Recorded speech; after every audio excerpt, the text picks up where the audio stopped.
क्या होता है जब दुनिया का सबसे ताकतवर साम्राज्य एक ऐसे देश से टकराता है जिसे साम्राज्यों का कब्रिस्तान भी कहा जाता है। देखिए, 3 एंग्लो अफगान युद्ध सिर्फ लड़ाइयां नहीं थीं। ये एक सदी तक चला टकराव था जिसने एक राष्ट्र को आकार दिया और एक बहुत बड़े साम्राज्य की ताकत को परखा। तो इस पूरी कहानी को आसानी से समझने के लिए हम इसे 5 जरूरी हिस्सों में देखेंगे, संघर्ष की शुरुआत से लेकर अफगानिस्तान की आखिरी आज़ादी तक। चलिए, सबसे पहले ये समझते हैं कि ये टकराव शुरू ही क्यों हुआ। इसके लिए हमें थोड़ा पीछे जाना होगा, उस वक्त में जब ब्रिटिश साम्राज्य के आने से पहले अफगानिस्तान के हालात कैसे थे। ये एक ऐसा इलाका था जो पहले से ही अंदरूनी लड़ाइयों से जूझ रहा था। मतलब तैमूर शाह दुर्रानी की मौत के बाद गद्दी के लिए जंग छिड़ गई थी। फतेह खान और दोस्त मोहम्मद जैसे लोग किंग मेकर तो बने, लेकिन उनकी असल नज़र भी तख्त पर ही थी। इससे हुआ ये कि देश में एक पावर वैक्यूम, एक अस्थिरता पैदा हो गई, और ऐसी स्थिति बाहरी ताकतों के लिए एक खुले न्योते की तरह होती है। और यहीं से शुरू होता है पहला बड़ा टकराव। ब्रिटिश साम्राज्य ने सोचा कि वो अपनी ताकत के दम पर अफगानिस्तान को कंट्रोल कर लेंगे, लेकिन उनका सामना एक ऐसे विरोध से हुआ जिसके बारे में उन्होंने कभी सोचा भी नहीं था। इस टाइमलाइन को देखिए, कितनी तेजी से चीजें बदलीं। 1838 में एक संधि होती है, अगले ही साल 1839 में ब्रिटिश हमला शुरू हो जाता है, और कुछ ही सालों में 1842 तक एक जोरदार विद्रोह और अंग्रेजों की वापसी। मतलब कूटनीति से जंग तक का सफर बहुत छोटा था। तो आखिर ये हुआ कैसे? इसकी चिंगारी असल में कूटनीति से ही निकली। दोस्त मोहम्मद ने रणजीत सिंह के खिलाफ अंग्रेजों से मदद मांगी, लेकिन लॉर्ड ऑकलैंड ने साफ मना कर दिया। अब जब एक दरवाजा बंद हुआ तो दोस्त मोहम्मद ने दूसरा दरवाजा खटखटाया, फ्रांस का। और बस जैसे ही फ्रांसीसी दोस्ती की बात आई, अंग्रेजों के कान खड़े हो गए। अंग्रेजों के लिए ये एक सीधा चैलेंज था। उनका जवाब था त्रिपक्षीय संधि। ये एक तरह की चाल थी जिसका एक ही मकसद था, दोस्त मोहम्मद को हटाओ और उनकी जगह अपने आदमी शाह शुजा को तख्त पर बिठा दो। संधि तो हो गई, अब एक्शन का समय था। ब्रिटिश सेना अफगानिस्तान में घुस गई। कंधार, गजनी और फिर काबुल, एक के बाद एक शहरों पर कब्जा करते चले गए। शुरुआत में तो लगा कि उन्हें कोई रोक ही नहीं सकता।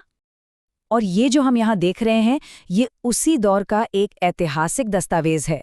इससे पता चलता है कि उस समय की हर घटना को कितने ध्यान से रिकॉर्ड किया गया था। ये इस पूरी कहानी को समझने का एक जरूरी जरिया है। लेकिन एक बात अंग्रेज शायद भूल गए थे, बाहर से थोपे गए शासक को लोग स्वीकार नहीं करते। अफगानों ने शाह शुजा को कभी अपना माना ही नहीं, और 1842 में काबुल में एक जबरदस्त विद्रोह भड़क उठा। बर्न्स, चार्ल्स, सर विलियम और एल्फिंस्टन जैसे बड़े बड़े ब्रिटिश अधिकारी मारे गए। हालात इतने खराब हो गए कि अंग्रेजों को एक बहुत ही अपमानजनक संधि पर दस्तखत करके वहां से निकलना पड़ा। ये उनकी सबसे बड़ी हारों में से एक थी। पर अंग्रेज इतनी आसानी से हार मानने वाले नहीं थे। दशकों बाद वो वापस लौटे, इस बार दूसरे एंग्लो अफगान युद्ध के साथ।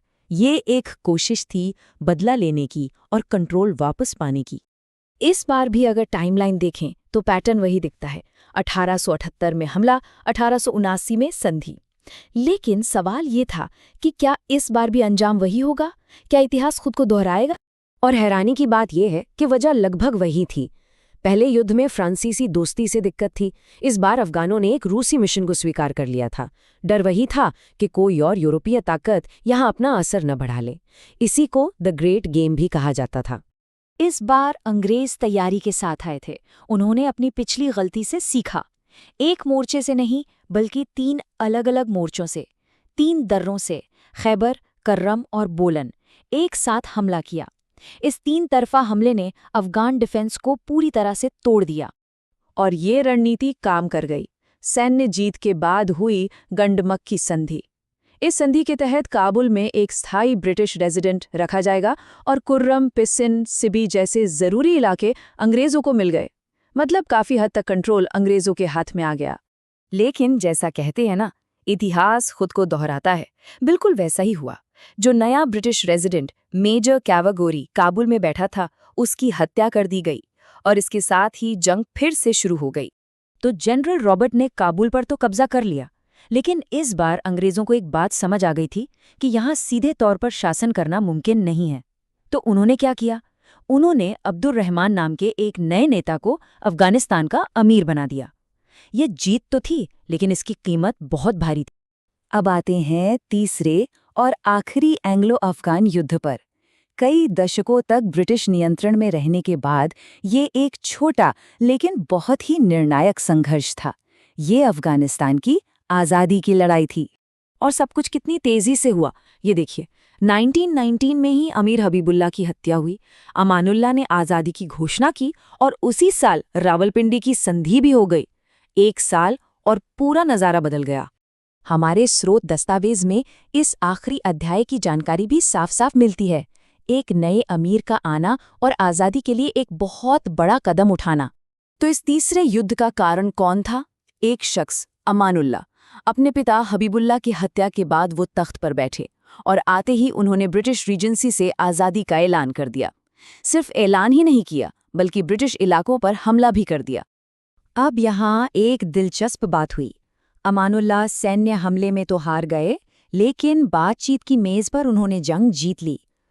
रावलपिंडी की संधि ने उन्हें वो चीज़ दे दी जिसके लिए यह सब हो रहा था, अपनी विदेश नीति खुद तय करने की आज़ादी। हाँ, इसके लिए उन्हें ब्रिटिश सब्सिडी छोड़नी पड़ी, पर आज़ादी मिल गई।